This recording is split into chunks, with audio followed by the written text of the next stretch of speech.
Just as a heads up, I'll be referring to Doom 2016 as 4 or Doom 4 from here on out, so just that you know. Something I find interesting is that people rarely discuss which difficulty they played on, even though it makes such a vast difference. I played both games on Nightmare, the hardest difficulty where you still get to die. The first thing you'll see that's different from the two games is the aesthetic. 4 takes a more serious approach, leaning into some of the grotesqueness with the enemy design and builds a sense of dread with the washed out colors. Eternal, in contrast, is really colorful, happy, and bright. So while they're both obviously gory games, 4 goes double trouble while Eternal goes dibble dabble. Something that struck me with 4 was how dark it actually got, sometimes to the point where I could not even see what killed me. This is especially true for the first half of the game. In the second half, the devs decided to turn the lights on, luckily. This seems like a nitpick, but playing on the hardest difficulty, I ran into some of these minor faults that took away from the experience, like with the glory kills for example. In Eternal, the Slayer makes sure that the animation ends in the spot where you were looking, or the animations play out in a simple enough way to see where you are looking by the end of it. He turns the enemies around either in animation or by magic, but at the end of your glory kill, you always know your left from your right. In 4, it felt like whenever you do a glory kill, Doomguy just does a bunch of 360s. Like, I was starting to wonder if Doomguy was even on my side. The amount of times I've been left completely discombobulated by performing a glory kill and got killed because of it is insane, and that's only where it starts. Something else that's bad with a glory kill is how little HP they actually give you back. 4 has a system where the lower you are on HP, the more health you'll get back from your glory kills. It's probably like this because the devs wanted to help you out at lower HP. That's not where my problem lies. It's the severe drop off in HP gained once you cross the threshold of 50 HP or so. 5 HP glory kills won't at all be a rare occurrence, and this just feels terrible. It didn't seem to matter which enemy it was too. I once glory killed an Hell Knight to get back 5 HP. It's just ridiculous. In Eternal, it will be a rarity if you have to perform more than 3 glory kills to get back to like 100 HP. In 4, we could be looking at 20 plus glory kills if we're taking 200 HP as the maximum. The quick ebb and flow your health will be doing in Eternal is way more dynamic and interesting than slowly filling it back up one glory kill at a time. Something else I found with the glory kill was that pretty often I just died the moment I finished the animation. Like instantaneously, nothing I could do about it except not perform the glory kill in that particular situation.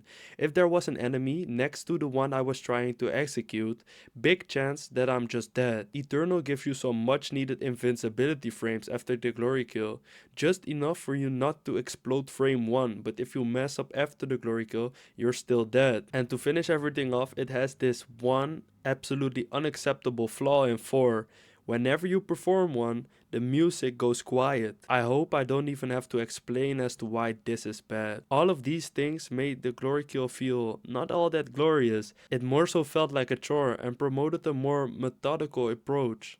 Some people will prefer a more methodical and slower Doom, but definitely not me. That will be a recurring theme in this comparison. I kind of see glory kills as a break from the action, and I don't want a break. After its visual appeal and feel kind of wear off, you start to see it for its mechanical value. Fact of the matter is, you're stuck in an animation and not playing the game. That's why for pretty much all of Eternal, I was running the faster glory kill upgrade. With that on, I could see 2 glory killable enemies next to each other and not have to dread the amount of time I'll have to be stuck in animations. It makes the Doomslayer more efficient and in turn more violent feeling. The absence of a dash or quick movement option feels unintuitive. It made for a lot of scenarios where damage taken felt nearly unavoidable in the position I was in. There's no way to quickly shift the direction in which you're moving. The fastest instant movement option you have is the jump and later on the double jump, but they don't feel like intuitive dodging tools. And even if you were to dodge an attack with the double jump, it kind of feels like this. Moments I remember in particular were the Hell Knight being on top of you and the Imp charging up a fireball pretty nearby. Both felt like situations where it was just RNG whether I would get hit or not. So in 4, it was more about positioning than dodging, but really thinking about your positioning is a hard thing to do, especially in a game like Doom, where things are constantly changing at such a quick pace. There are a few obvious things, like don't stand close to certain enemies, but it just happens. And when it happens, you take damage. So it is your responsibility to make sure you got enough health to take at least one hit. If your health was in one-shot range, it was your fault you died. In Eternal, there is an extra factor. If your health was in one-shot range and you messed up, it was your fault you died. The second part being absent from Doom 4 felt janky and made it a bit more frustrating to die, because even though it is still your fault, it's your fault in a way that's not really that fun. In 4, you start off so undertuned. The beginning felt actively bad to play. There were two main culprits, both tie into my before mentioned points. First off, enemies do way too much damage. Let me ask you something. Is 75 HP, that being 75% of your health bar being full, should that be one-shot range? You might say it depends. Okay, let me add to that. Should you be able to get one shot by an imp, one of the weakest enemies in the game, at 75 HP? If you are sane, your answer would probably be no.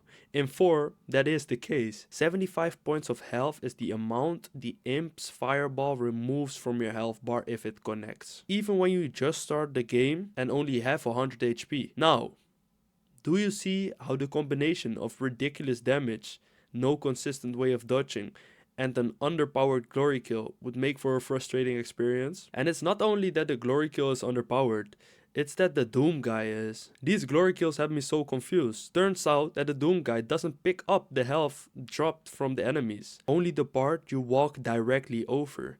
This is such a weird design decision and felt pretty bad to play with. It meant that you have two options after a glory kill. You either walk a little circle around the corpse to pick up the health that was already supposed to be in your health bar. With this option, you will probably take more damage or even die while doing so I won't recommend it and never did it myself. The second option is circle the entire arena until you get back to the spot and pick up the health.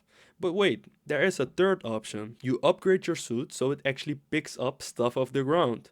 And when you upgrade the upgrade, you can you can even pick up stuff from the other side of the arena. This upgrade felt mandatory, which made it a bad upgrade, and you don't get a lot of these slots, so that makes the fact that you need to get a certain one feel even worse. In Doom 4, it feels like they made Doom Guy and said, how are we going to power him down for the players to start with?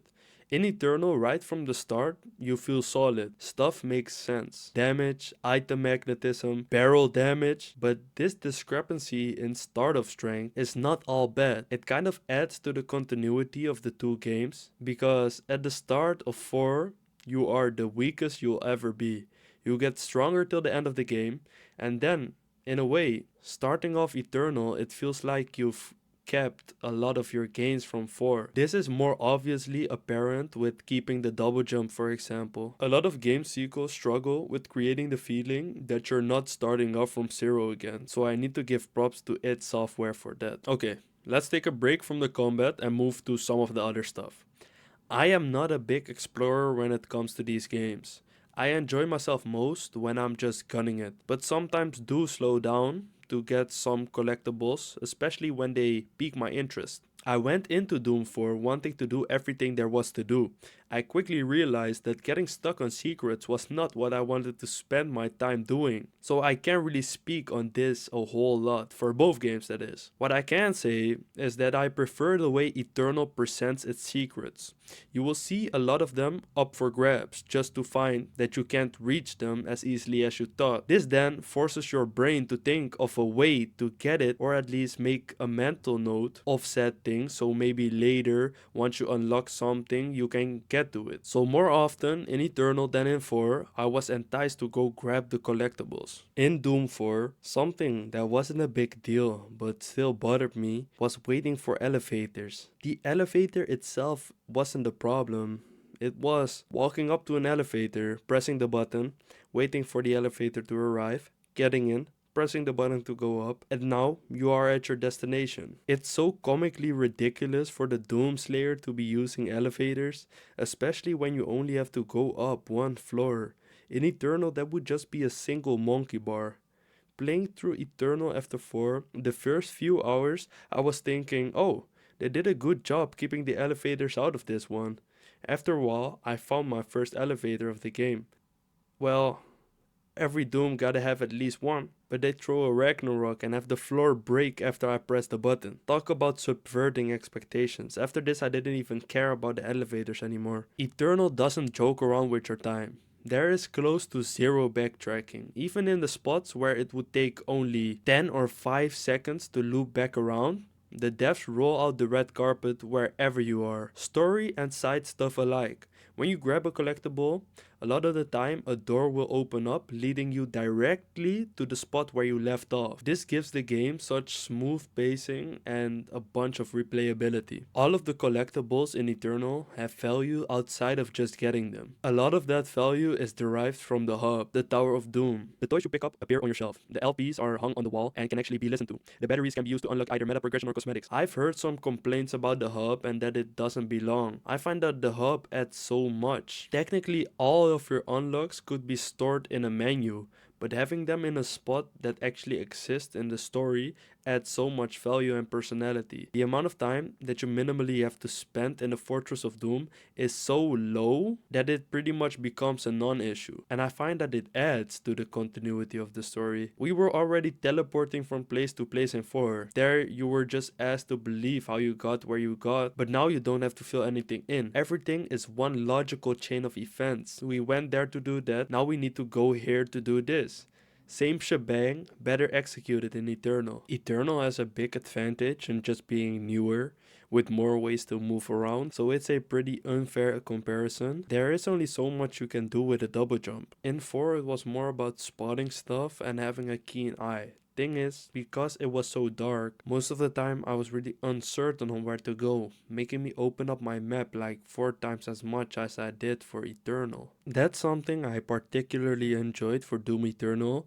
The amount of hand holding the game does is amazing. In Doom Eternal, I could truly tell you that you don't need a map to get through it. Neither do you to find most of the secrets. Sure, the secrets might be a bit harder, but the game has such visual clarity and clever level design that getting stuck is almost an impossibility. And that's the way it's supposed to be. I love how they cranked up the brightness of the green lights telling you where to go. It makes for such a smooth experience where you just fly through the levels with more emphasis being placed on execution rather than orientation. 4 had more than one moment that had me stuck. If you lose track of where to go for one moment, that's a death sentence on the next 30 minutes of your time. Things like having to pick up a keycard from a guy lying in some corner in a gigantic level is frustrating. In Eternal, the keycards themselves are gigantic, floating and glowing. In other words, impossible to miss. The friction removal really made Eternal a more pleasant experience. Now back to the combat. All the enemies in Doom 4 feel smaller than in Eternal. I don't know, I can't prove it, and I might be making it up, but even the imps and the smaller enemies feel way smaller in 4. Now, what does this do? Funnily enough, fighting seemingly smaller enemies doesn't make Doom Guy feel bigger or stronger, more the opposite. Tearing huge monsters apart is obviously more satisfying. In 4, I had this feeling that I was fighting children.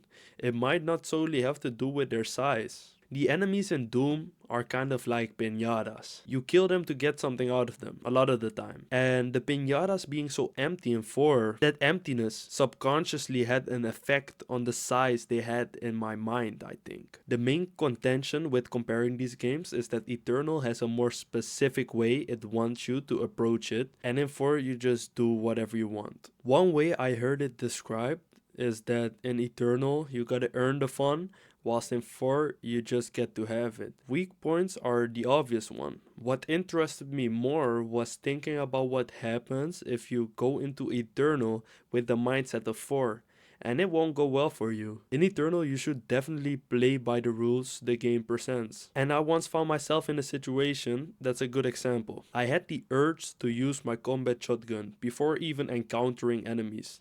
The next enemies I encountered were a group of shield guys. I dashed in, used my flame belch, grenade, and combat shotgun. I thought that the combination of all this would have annihilated the crowd of enemies, only to see they were almost undamaged. This perfectly illustrates my point. If you go into the game or a situation forcing a certain something, you won't have fun. You know what I could also have done here? Pull out my plasma rifle, blow one of them up, causing a chain reaction. A near zero friction solution.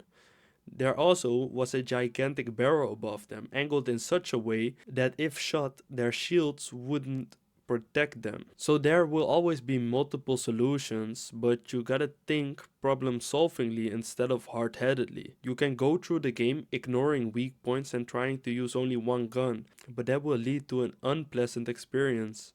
It might work for the lower difficulties, but not really for the higher ones. And a lot of the time, there are multiple solutions, like with the shield guys, you can aim splash damage behind them, blood punch, or literally walk behind them. You aren't forced to use the plasma rifle. And this is true for most enemies in the game. Even the Marauder that I'll be speaking on in a moment can be damaged before he makes himself vulnerable if you shoot a barrel, for example. But why this long story? The chainsaw seems to be Eternal's main complaint, and it's true that you'll need to use the chainsaw more in Eternal. The relationship you build with the chainsaw is highly dependent on how you utilize your kit. Stripping it down to the basics, you watch a cutscene to get ammo. Watching a cutscene is not necessarily fun gameplay, and doing the act is not hard in the slightest. It is something that you need to get through to get back to the fun part.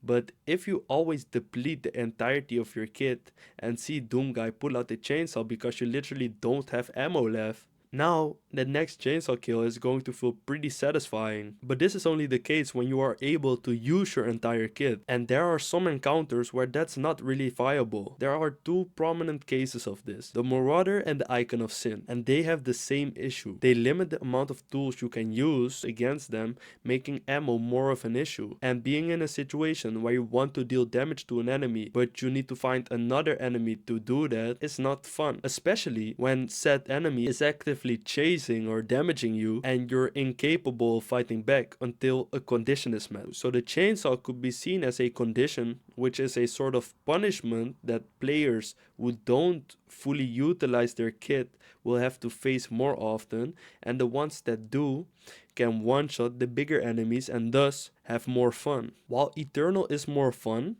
it is also more intense. Do you know the burning sensation you get in your eyes specifically from focusing on a video game for too long? Or your right hand cramping up from the amount of inputs you have to do in quick succession? It's a good fit that Doom from all games caused me these things, and I wouldn't have it any other way. There is so much video game in Doom Eternal that even playing it for 2 hours feels like 6 hours of nearly every other game. Doom is not for the faint of heart, just like the Doomslayer's job is not for the faint of heart. Eternal is best played in bursts from my experience. I don't mention the burning eyes and cramping hands without a reason. Whenever I played Eternal for too long, I would literally need a break. It might have something to do with the overloading of the brain. I'm used to playing hard games for long periods, but it was something with Eternal that couldn't make me do it. For the nightmare difficulty, I needed to perform at such a high level that was draining, and this doesn't at all subtract from the game. I don't think Eternal should have been any less intense or demanding. And just because I'm too stubborn to lower the difficulty doesn't mean that there is something wrong with the game.